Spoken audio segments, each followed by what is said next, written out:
Здравейте, днес ще ви покажа на видео. Видях го от страницата на Милена. Нейната страница се казва My Box of Beauty. Това клипче много ми хареса и реших да го направя. Как да постигнем целите си. Значи, отначало искам да ви кажа, това е първото клипче за 2013 година. Пожелавам много любов, късмет, здраве и всичките ваши мечти, които искат да се сбъднат, да могат да се сбъднат.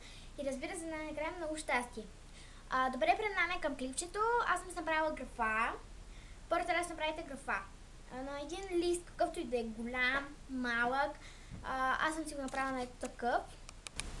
На ето такъв лист аз съм си го направила. Даже съм си го написала. Блоков лист е, знам, може да се закупи, обаче просто ще напиша в тефтера. Ето до тефтера. Просто това тефтерче, това е моето тефтерче. Тук не ме клипа.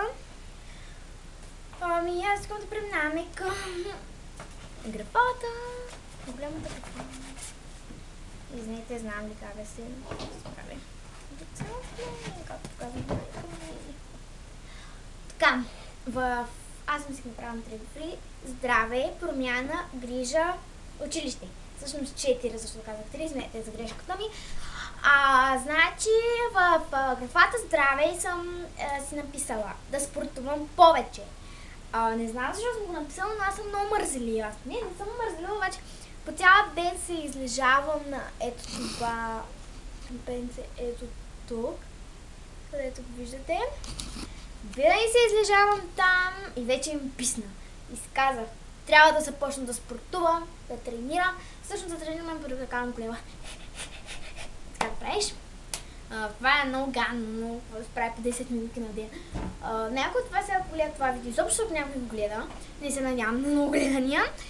Но ако някой го гледа, може да каже на 10 минути какво е това, но нали трябва всеки ден да се прави, обаче например да каже, сега ще направя половин час, 1 час, 1 час, половина, 2 часа и вече вписа човек и ще каже, аз се отказвам за това по 10 минути на ден и това ще забравите всеки ден по 10 минутки. Нищо не губите това, вече да правите 1 час, да си го очаквате вече с половин час, 20 минути, така нататък. Какво правите така, нищо, на третия ден вече кажете, аз не искам да правя така. Да спортувам има предвид да ходим на разходки и много други работи.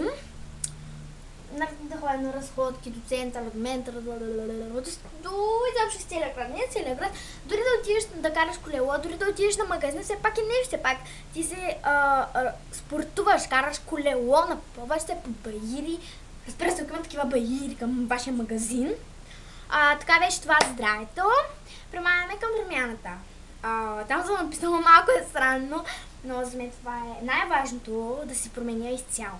Не знам защо трябва да се променям изцяло, но аз искам да се променя изцяло, защото съм си разглезено бебе, сякаш. Всичко трябва да ми се огажда на момента, абсолютно всичко трябва да ми се прави така нататък.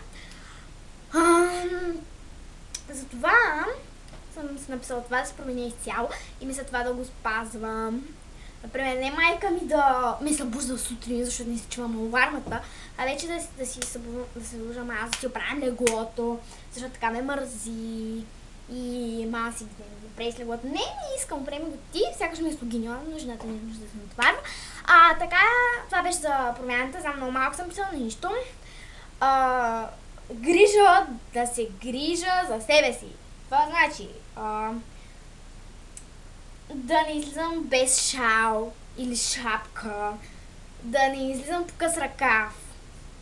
Както виждате, сега съм с обаче по принцип къща с къс ръкав, защото е адски тъпло и мама това ме скара, майка ми всъщност.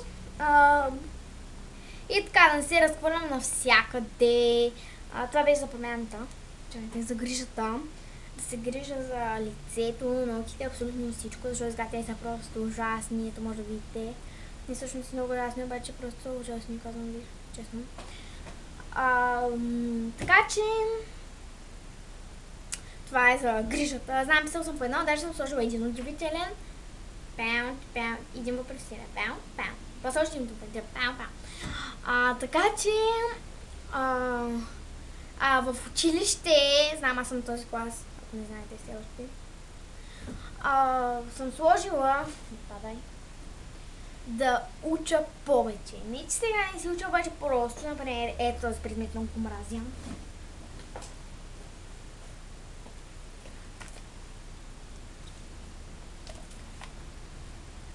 Човекът и природата. Гаден е, отвратителен, даже може да се каже. И по него трябва да уча малко повече. Така трябва да уча, но... сега трябва да си хваните, който ходи на Даскал знае, някои са свършили. Който ходи на Даскал знае, края на първия срок идва вече. При някой му вече да е свършено, при нас също не свършим. Свършва на 6 февруари, веднага започва на 7, не знам защо. И вакансия ни е на 23, което мисля, че се пада петък ли, събота, някой се извади. Това беше за училище. Надявам се моето видео да ви е харесало, да е било полезно. И аз надявам даже да спазвам тези работи. Някой от вас гледа това клипче, ако може да направи в тях такова клипче, да го кача там в коментарите. Аз с удоволствие ще ги разгледам. Така, очаквайте ми новото ми клипче. Може да го направя и след 2-3 часа. Може да го направя и след малко. Може да го направя и някой друг ден. Но ще видим. То ще включва маникюр. Или прическа. Едно от двете. Ще избера. Така, това беше моето видео. Надявам се да ви е харесало. И ако гледате, моля да натиснете subscribe или харесвам. Моля ви се. Довиждане!